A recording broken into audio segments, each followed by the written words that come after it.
अस्सलाम वालेकुम। Doctor Huma Chishti, vice president COH Pakistan. आज का टॉपिक एज़ोस्पर्मिया है, इसके बारे में बात करूंगी आपसे। Azoospermia mean no sperms, males की प्रॉब्लम है और मेडिकल एबनॉर्मलिटी है। Actually it is a severe cause of male infertility, यानी मेल्स में बांझपन का जो प्रॉब्लम बनती है, सबसे ज़्यादा कॉज यही हुआ करती है। एक्चुअली होता क्या है इसमें कि ब्लॉकेज हो जाता है in the way of sperms, यानी स्पर्म्स जो हैं वो प्रॉपरली पहुंच नहीं पाते हैं। और ऐसा हो सकता है कि ड्यू टू डिक्रीज स्पर्म्स, यानी या तो स्पर्म्स पूरी तरह बनते ही नहीं हैं, उनकी अमाउंट कम है, या फिर कोई हार्मोनल प्रॉब्लम्स हो सकती हैं इस सिलसिले में, या इजैकुलेशन प्रॉब्लम्स हो सकती हैं, या फिर इश्यूज हो सकते हैं टेस्टिकुलर स्ट्रक्चर में, यानी टेस्टिस का स्ट्रक्चर ख़राब है या उसके फंक्शन में कोई प्रॉब्लम है, तो फिर ऐसा होता है। 1% मेल्स जो हैं वो इस प्रॉब्लम का शिकार होते हैं।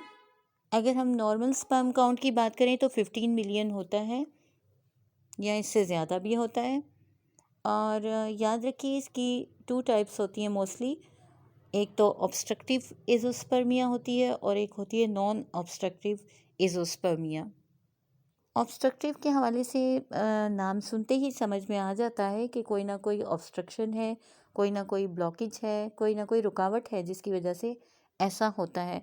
जैसा कि ऐसी कॉजेज़ में कोई ट्रॉमा हो सकता है, कोई इंजरी हो सकती है, और इसके अलावा कोई इन्फ्लामेशन हो सकती है, या ये कि प्रीवियस कोई सर्जरी हुई हो, स्पेशली पेल्विक रीजन की कोई सर्जरी हुई है, उसकी वजह से ऐसा हो जाता है। वेजेक्टमी हो सकती है, और ये कि सिस्टिक फाइब्रोसिस अगर किसी को हो तो भी ऐसा हो जाता है। डेवलपमेंट ऑफ सिस्ट हो, कहीं पर सिस्ट फॉर्मेशन हो गई हो तो भी ऐसा होता है। सेकेंडली जो कॉज मैंने बताई वो नॉन ऑब्स्ट्रक्टिव होती है, और ज़्यादातर उसमें क्या होता है, जेनेटिक कॉजेज़ होती हैं, यानी हिस्ट्री में ये चीज़ चली आ रही होती है, इनहेरिटेड डिसऑर्डर्स होते हैं इसमें। जैसा कि कैल्मन सिंड्रोम होता है एक प्रॉब्लम, उसमें क्या होता है कि कॉन्स्टेंटली पेशेंट में एक्स क्रोमोसोम्स बनते जा रहे होते हैं और उसकी वजह से ये प्रॉब्लम हो जाती है। सेकेंडली क्लिनफेल्टर सिंड्रोम होता है, उसमें क्या होता है कि एक्स्ट्रा एक्स क्रोमोसोम्स बनने लगते हैं और बजाय XY बनने के XXY बनता है। ठीक है, तो ये भी एक एबनॉर्मेलिटी है और ये भी जेनेटिक लेवल की है, यानी कि फैमिली हिस्ट्री में होती है। फिर टेस्कुलर काजेज़ भी होती हैं, टेस्टिस की प्रॉब्लम्स की वजह से ऐसा होता है।